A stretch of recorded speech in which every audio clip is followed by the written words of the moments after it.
OK, donc ça fait déjà quelques jours, je vous avais envoyé la leçon sur les influx nerveux.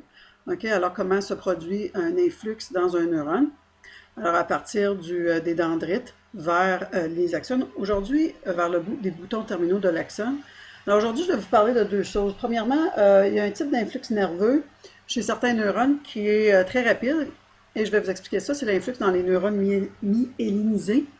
Et je vais aussi vous expliquer le but, en fait, d'un influx nerveux, c'est de créer une réaction à quelque part, donc faire une communication. Alors, je vais vous parler des synapses et des neurotransmetteurs. Alors, un influx nerveux, là, si vous retournez dans vos dernières notes, c'est quand il y a une série de potentiels d'action qui est créée tout au long du neurone à partir de ses dendrites, puis c'est comme un effet domino, hein, et vers les boutons terminaux. Maintenant, il y a des endroits dans le système nerveux qui ont besoin d'avoir des influx très rapides. Donc, on va avoir des neurones dites myélinisés, OK? Et ça veut dire qu'ils ont l'air d'une apparence comme ça. Ils vont avoir une gaine de myéline qui s'est faite de cellules de Schwann, qui sont des cellules gliales, comme ça ici, qui entourent l'axone, comme ça ici, mais sont disposées pour laisser des petits espaces entre les cellules de Schwann où on a le neurone qui est exposé. Fait qu'est-ce que c'est en fait? C'est des cellules isolantes. C'est ça qui va donner à ces tissus, ces nerfs-là, une apparence blanc. Okay? Alors, pourquoi que c'est là? Ben, en fait, ça permet de faire une transmission très rapide d'influx nerveux des dendrites vers les boutons terminaux. Alors, qu'est-ce qui arrive ici? C'est que si c'est un isolant, alors les régions qui sont myélinisées, où on a une cellule de Schwann, c'est impossible de faire ouvrir des canaux ioniques là-dedans et de dépolariser ces parties-là. Fait que c'est juste dans les régions dénudées, ça veut dire sans gaine de myéline, sans gaine de myéline, sans cellule de Schwann, on appelle ça des nœuds de Ranvier, où on a l'axone qui est dénudé. Ça serait le même principe qu'avoir un fil électrique, puis recouvert d'un matériel isolant pour ne pas prendre des chocs, puis qu'à certaines sections, on enlèverait cet isolant-là pour faire des trous pas isolés. Okay? Alors, ces trous-là, les nœuds de Ranvier, c'est les seules régions de l'axone, donc à chaque, ici, là, c'est les seules régions de l'axone où un potentiel d'action peut se faire. Ça veut dire où ça peut être dépolarisé.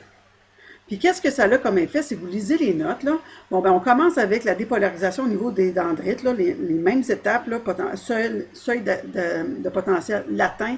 L'influx est décollé ici. Et là, on arrive ici au premier nœud de Ranvier, par exemple. Puis là, on a l'ouverture des canaux sodium et ensuite potassium là, qui crée toute la dépolarisation. Okay? Mais là, les ions sodium, il faut qu'on se rappelle, ça va voyager très rapidement par diffusion. Ça va diffuser dans le cytoplasme à l'intérieur de l'axone. Puis toute cette région ici qui est isolée, ben, ça ne peut pas être dépolarisé. Okay? Fait que ça ne peut pas avoir.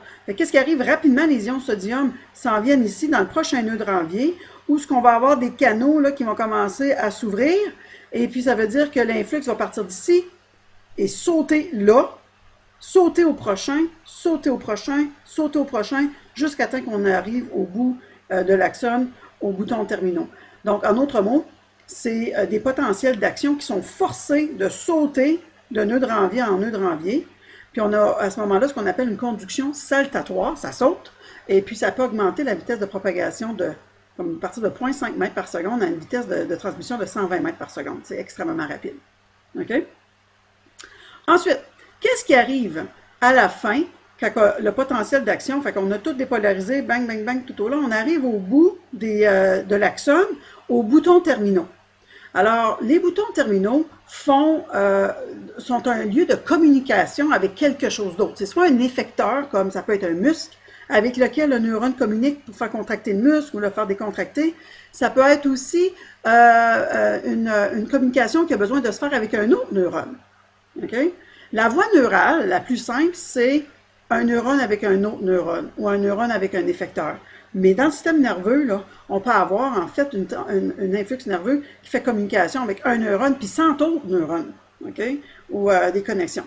Fait qu'on appelle l'endroit où un neurone, le premier neurone, on va l'appeler le neurone présynaptique, le message est emmené de lui. On va dire que c'est, par exemple, dans l'arc réflexe, le neurone sensoriel. Le message s'en vient de lui, OK, arrive aux boutons terminaux et il faut que ça communique avec un neurone dans le système nerveux central. Mais le système nerveux central peut pas être, ces neurones-là ne peuvent pas être stimulés par de la pression ou de la chaleur ou de la lumière. Ils doivent être stimulés pour réagir par un produit chimique, par exemple. Donc, ils vont communiquer ensemble par ce qu'on appelle la synapse. OK? Alors, les neurones ne se touchent jamais. Fait que tu vois ici, là, on a une voie neurale. On a la cellule, le premier neurone qui a transmis son influx nerveux, et là, on arrive aux boutons terminaux. Qu'est-ce qui arrive là? Il faut qu'il communique avec un autre neurone, le neurone post-synaptique.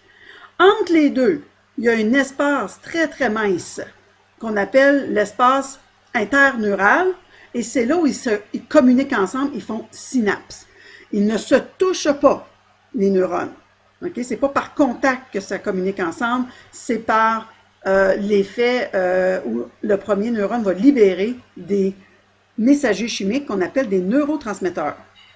Donc, l'influx nerveux arrive au bout ici, et justement, qu'est-ce que ça va faire? L'influx nerveux rendu au bout de l'axone, il y a dans les boutons terminaux qui font synapse avec soit un prochain neurone ou un effecteur, il y a des vésicules, il y a des petites vacuoles qui sont pleines d'un produit chimique quelconque qu'on appelle un neurotransmetteur. Puis l'influx nerveux va activer ces vésicules-là. Ces vésicules-là vont se déplacer vers le bout de la membrane cellulaire et libérer par exocytose leur produit qui est un neurotransmetteur. Ça dépend, le neurotransmetteur va dépendre de quel type de neurone il s'agit. Et ces molécules-là, qui sont des produits chimiques, vont diffuser, s'en aller, diffuser vers la membrane des dendrites du prochain neurone.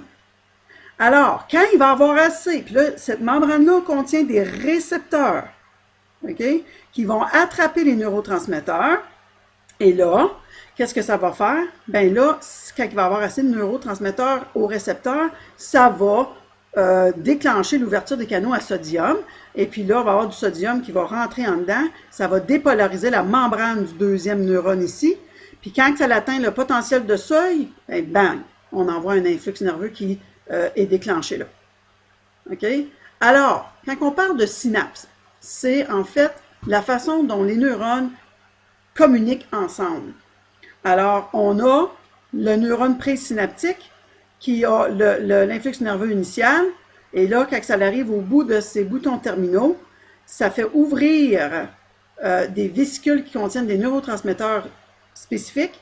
Puis ces neurotransmetteurs-là sont donc libérés par exocytose dans la fente, dans l'espace interneural, et vont diffuser vers le prochain neurone ou vers un effecteur, ça pourrait être un muscle, et puis ils vont faire une action, parce qu'ils vont dépolariser la membrane, soit du neurone, ou bien ils vont faire créer une action dans l'effecteur. OK? Alors, c'est ce qui se produit. Vous avez dans les notes qu'est-ce qui est expliqué. Les neurotransmetteurs, OK? Oublie pas, une autre affaire bien importante, c'est que le neurone présynaptique, parce que là, qu'est-ce qui arrive? On ne voudrait pas que le neurotransmetteur reste tout le temps ici sur les membranes, parce que ça serait toujours, si tu veux, excité. Hein? Puis on avait vu que c'est impossible de faire dépolariser un neurone s'il est encore en état d'excitation. Donc, le neurone présynaptique va toujours envoyer une enzyme qui va venir dégrader le neurotransmetteur pour l'enlever de là, pour s'assurer que le neurone postsynaptique pourra recevoir à nouveau un nouveau signal. Okay? Comme par exemple, si le neurotransmetteur, c'est l'acétylcholine, bien l'enzyme, ça va être l'acétylcholinestérase qui va venir la défaire, par exemple. Okay? Les neurotransmetteurs, okay, ce sont des messagers chimiques un peu comme des hormones, mais qui sont libérés par des cellules nerveuses. Alors, qu'est-ce qu'elles font, les neurotransmetteurs? Bien, c'est eux autres qui transmettent un signal d'un neurone à un autre neurone ou d'un neurone à un effecteur. Puis cet effecteur-là pourrait être une glande ou un muscle. C'est quand on veut une réponse à quelque chose. Alors, des fois, les neurotransmetteurs, dépendant de où ils sont produits ou par quel neurone ils sont produits, des fois, ils vont faire exciter. Ça veut dire qu'ils vont créer une impulsion nerveuse dans le prochain neurone ou sur l'effecteur, ou parfois, ils vont faire l'effet inverse. Fait que souvent, comme pour une action, on a les deux. Un neurotransmetteur qui va exciter, créer la contraction, puis on va avoir un neurotransmetteur qui va être libéré quand on va faire relâcher. Okay? Donc, c'est d'aller voir ici, puis je vais vous demander de faire un petit travail de recherche. On a différents neurones, neurotransmetteurs. La dopamine, c'en est un, c'est celui qui agit beaucoup dans notre cerveau, qui est associé au contrôle de nos mouvements corporels et nos sensations de plaisir. Fait que quand on est dans un bien-être, on a on libère de la dopamine. Comme par exemple, quand on est satisfait d'un repas, on libère de la dopamine, ça nous fait sentir bien. Pour dire, oh, on est bien satisfait de ce qu'on vient de faire. C'est aussi, par contre, le neurotransmetteur qui contrôle les mouvements, certains mouvements corporels, comme ta coordination. Donc, quand il y a un effet de production anormale, bon, ben, sur cette production de la dopamine, ça peut mener à certains troubles. Je vais vous demander d'aller lire ça. La sérotonine, c'est un neurotransmetteur qui est associé avec notre perception sensorielle et très important dans la régulation de notre humeur. Fait que beaucoup de troubles de dépression sont liés à une mauvaise production ou à une mauvaise régulation de la sérotonine. Les endorphines, ce sont des neurotransmetteurs qui agissent naturellement comme des analgésiques et donc nous empêchent de sentir beaucoup si tu veux, de mal. Donc on devient, si tu veux, quand on en libère trop, on veut devenir insensible à quelque chose.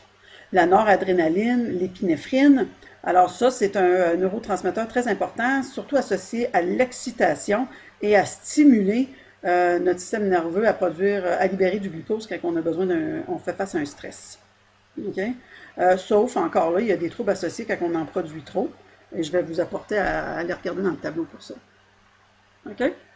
Donc, très important de comprendre que les neurones communiquent ensemble, entre eux, par la synapse, qui est créée entre la jonction entre le neurone présynaptique et l'effecteur ou le neurone postsynaptique, et que la communication se fait quand le neurone présynaptique l'influx nerveux se propage dedans, arrive aux boutons terminaux et permet de libérer des neurotransmetteurs qui diffusent vers la membrane, soit du prochain neurone, et qu'une fois dépolarisés, vont créer une nouvelle impulsion nerveuse dans ce neurone-là, qui peut communiquer avec un autre neurone ou un effecteur. Okay? Et encore là, les neurotransmetteurs, finalement, c'est donc ce qui permet la communication entre des neurones moteurs, sensoriels et moteurs.